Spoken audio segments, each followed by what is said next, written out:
My name is Shaun Overton, and I'm turning this into a desert forest.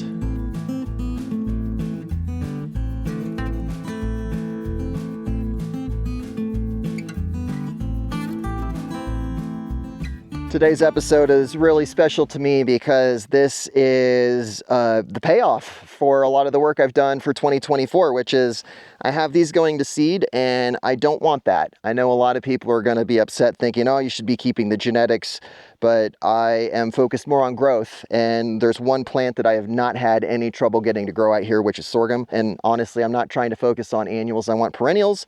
I'm going to chop all this down, and then later today, I'll be spending time in the washes, pruning native vegetation. Today is all about chopping and organizing. And although it would be tempting to do with loppers or to use mechanical tools, I really want to do a thorough job not wasting material. And because this stuff is so precious, I would rather get the most mileage out of it and then organize it nice and neat on the terrace. And you notice I'm not actually mulching the plant that it grew from. That's because I still have tons of seeds in these rows.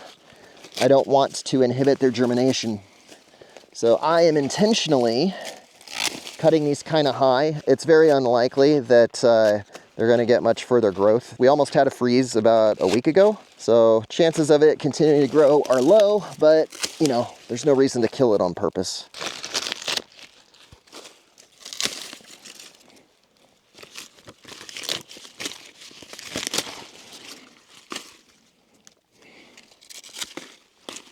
Some of these are obviously much more vigorous than others, and the point isn't to cut ahead of the freeze. The point is to cut to stop reproduction. So I'm trying to limit my cutting to just the flower heads. There's no way there's anywhere near enough time for these to try to even put out more seeds by the time the freezes will hit. So.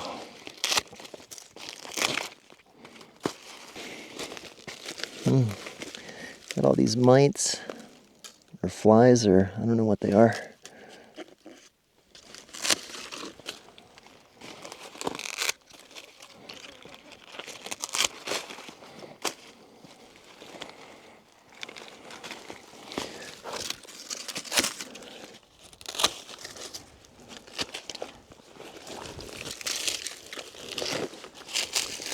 I'm gonna clean some of this out.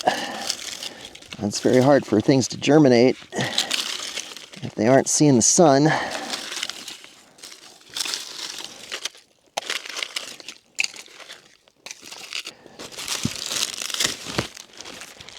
the extent I can, I'm going to focus on mulching this row because it's got significantly less vegetation than this row right here.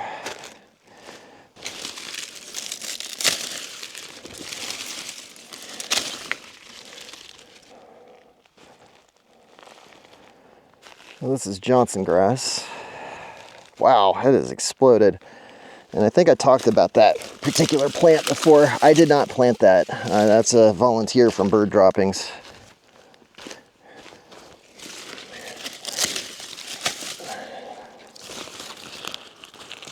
Guess I'll just put it right here in the middle.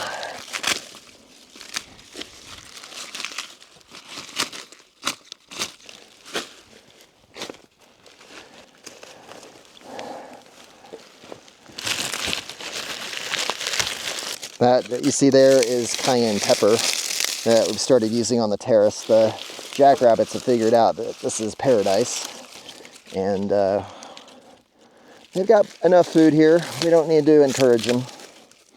And then this bladder pod, or these Cispania, need to not be setting seed. That's not what I want. This is rattlebush, is the common name.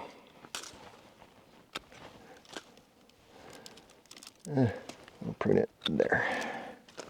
Okay, and it's got a little Parkinsonia, or Mexican Palo Verde, growing right next to it. It definitely helps makes the Parkinsonia really stand out.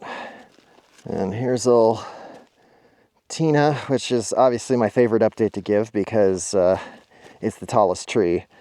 If it was growing straight up, it's up to the middle of my chest, but the wind's got it blowing off to the side a little bit, which so it goes. This one, and this one, and that one. Whoa, that is so wet. Look at my finger. Just that juice splatter all over it, which is just awesome. And unfortunately, this is the part that is struggling, so there won't be too much more to do. Not on the terrace.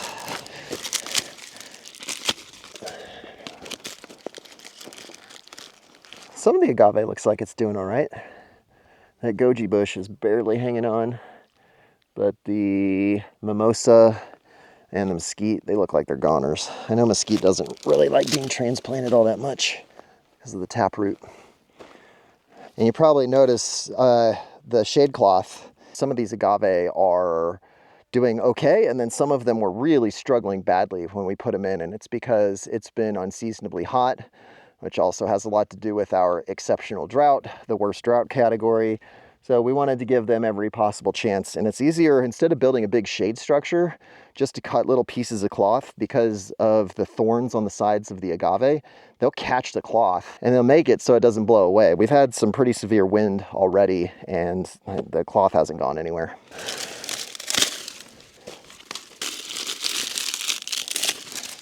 And I think that's it for seed pods. What you're looking at here are some nopales that Debbie donated to us. You probably saw that in a recent episode. And we've planted them in the largest concentration possible. This might even be overkill, but we really want to have a supply of thornless cactus that produces good fruit. And we thought, you know what, even though the terrace is crowded, this is probably the best spot for them. Looks nice and healthy. Here we clearly ran out of shade cloth. I don't like the way this one was done. In fact, I'm going to redo that. I would rather this tip go through the shade cloth. These are struggling really badly. I'm going to just prune this. What I'm hoping is that whatever humidity is left in these leaves, that it creates a little microclimate for the plant. Agave will open up their, basically their pores at nighttime and get a lot of their water that way. So if I leave this as close as possible, then hopefully the plant's able to reabsorb some of this without the overhead of trying to feed those long leaves that it clearly cannot support.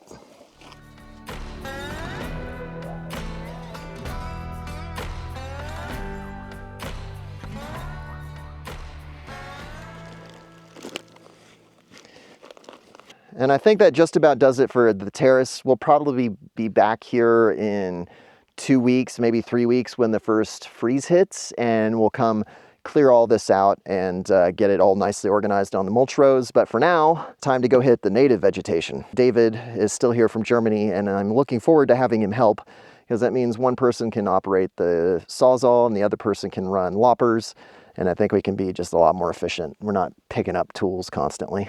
I run a lot of heavy equipment and I move a lot of rocks. Staying safe when I'm more than 3 hours away from the nearest trauma center, that's a good idea. I've worn other composite toes on the ranch. When I'm walking around on these hillsides and I'm slipping and sliding everywhere, I've had a really hard time finding a work boot where my toe doesn't catch at the edge of all of the composite safety toes. That's why I'm so excited to be wearing the Takova's work boot, is my toe is finally not getting stabbed and poked and prodded by the safety toe that's supposed to keep the toe safe. Takova's are just comfortable while they're protecting my toes. I'm wearing the long haul, waterproof, square composite work boot. And although my favorite feature is the safety toe, the fact that I look good while I'm wearing them is a nice bonus. I'm out in the Texas desert, so I like wearing Western apparel. And the fact that I'm wearing Western apparel from a company based in Texas, I like that even more. Click the link in the description or scan the QR code that you see on the screen to get your new favorite pair of work boots today. Your support of my sponsors is what makes the DUSTUPS project possible, and when you get a new pair of Tecovas, you are not just getting an awesome new work boot, you are making the desert forest possible. Thank you to Tecovas. I think if you run this, and I'll run this, which requires gloves, then between us we can just kind of like team up on like work in the same area. Well, actually we'll start with the Ocotillo. Obviously I knocked a couple of these down with the dozer by accident. You want 25% of this needs to get cut and you chop it into pieces. So I mean, I'll do it with the Sawzall. All I'm going to do is go at the base here as low as possible, and then you could do this with loppers because this wood's not very hard, and it'll help if I unlock it.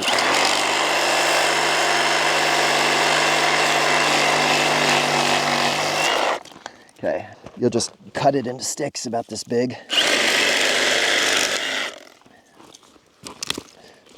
And then we're gonna just lay it nice and organized around the plant, and we're gonna focus on south is that way, so we'll kind of focus, like put most of the mulch facing this way. That's the most intense sun is coming from this part of the day over to here. Does that make sense? Yeah, okay. Makes sense. You work on that and I'll attack this little creosote with my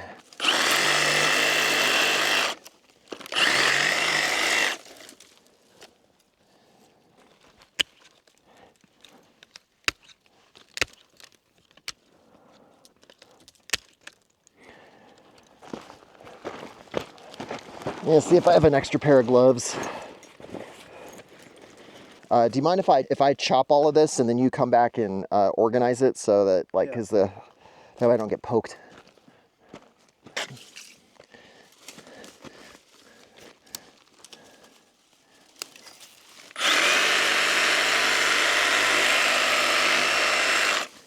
This is the same ephedra that I saw in Cerro Gordo, except that it's a teeny tiny little fraction of the size that Brent has.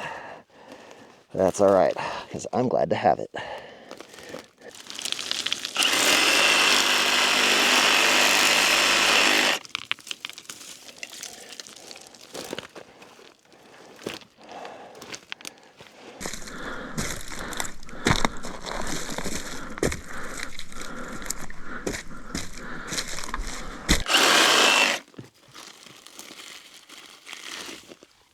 And then you want to maximize the soil contact, so try to get as much of it touching the ground as possible.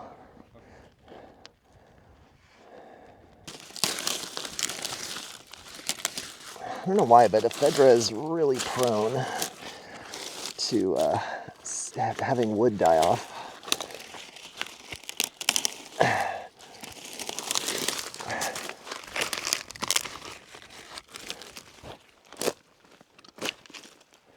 Always remove about 25% or? Yeah, no more than 30.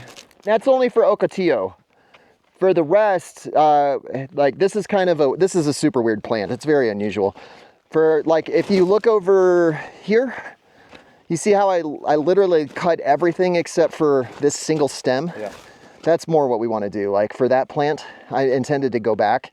I want to pick one branch that seems the healthiest, even if it's young, and let it grow. Everything else has got to go. For them? So yeah, same for ephedra. Like all this stuff, this you can probably just break. So with these bushes, we're trying to get a strong central leader. But for this, because ephedra just doesn't grow up, then we're gonna prune probably about 2/3 of the plant. Yeah, I'm realizing there's more nuance now that I have to describe it.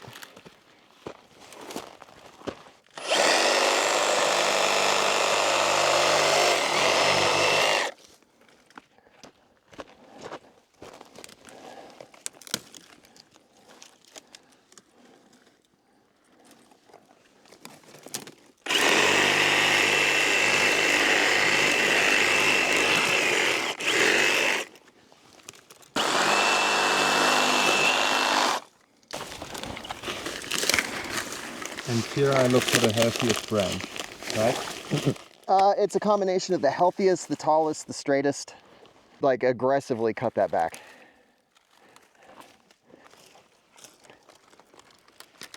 Yeah, I'm excited to hear you realize that so many different species grow right next to each other. It's a whole, like, it's one of the core ideas of syntropic agriculture is that it's really hard for one plant to live on its own, but they all grow in these little communities. And the whole idea is we want to connect them. So like that bare patch you're sitting on, we want that agarita to connect into this cat claw acacia, into this sneeze weed. Also, while cutting this brown grass, I realized that often there are little communities, as you just said, and that two or three species grow in the exact same spot and provide shadow for each other. Exactly. Yeah. That's cat claw acacia, strong central leader. And I'll help you because this one's so mean and it takes absolutely forever to prune because of the cat claws, which I'm sure you see right here. Yeah. It's a very hard wood. Grows very slowly. Who's gonna be the winner for the big central? You know, honestly, it's probably gonna be this big wood we want to keep, but I want to encourage it to grow up. So this tree is really effective at making its own mulch. So that's the reason it creates that bushy look, is it's trapping all of the organic matter inside of it, which is why it's so hard to prune. But we want it to grow up. There's an acacia of this species that's probably 60 feet tall in Oxford Canyon, like way at the bottom where there's a lot more water, with a huge, I mean, a trunk that it's got to be probably 3 meters around. It's enormous, like you can't even begin to hug it. It's because this one is so thick relative to the other ones. We'll want to prune all the stuff that's not alive, and I want to find one little branch to keep alive to extend it.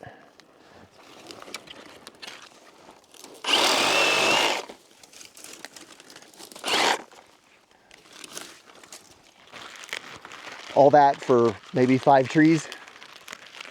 What's funny is, like, I do all this work and you look at the difference along this row here.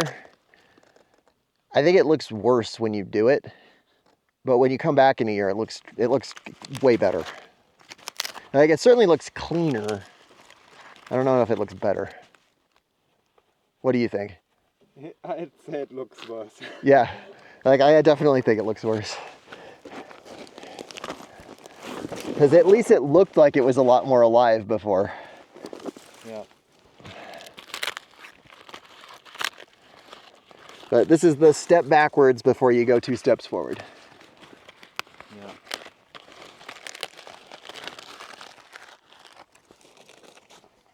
Yeah. That's why I'm intentionally starting on, like, you notice I'm using this as a dividing line and I'm not hopping over to address the other plants because the time is precious.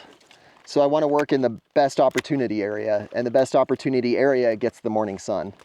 So the difference between this and this is actually pretty significant.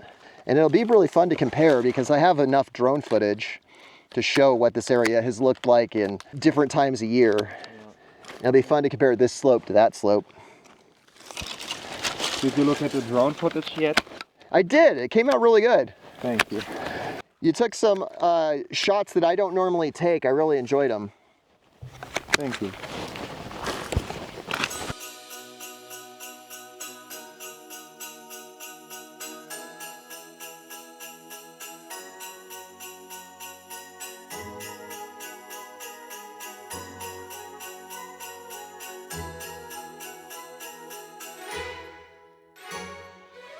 I think this might make for a good before and after.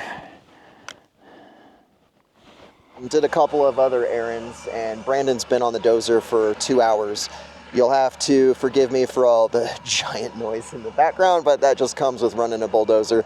So you can see that dam this is the second lower dam, and we're just raising the height so that we can finish that up and know that it's gonna be able to survive even a 100-year rain event. It just needs to be cleaned up on that side. Brandon's got another 2 hours of daylight, so I'm hoping by the end of the day, that thing's ready to deal with the worst. We still need to widen it, and we need to add a lot more rocks in the spillway, but it's a start and we're getting more and more prepared. But in the meantime, I will be cutting that giant mess of biology. So I want to get that done, and then maybe that creosote, which is up there over by the terrace. And then once that's done, I think I'll call it a day. Oh, the beautiful sounds of nature.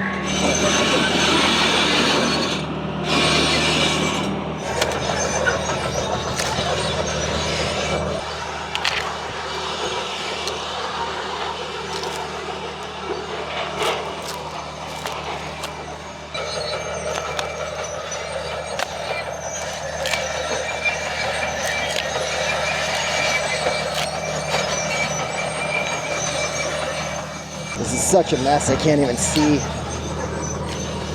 I don't feel great about at all because I can't see really what I did. So I basically got to wait 6 months to look for all the brown, clear this up, smash all the dead stuff in, and over time I should see a clear winter. But the sun's getting close to setting and I'm getting hungry. I've got a pork shoulder on the crock pot and I've worked up quite an appetite. I will see you in the next episode.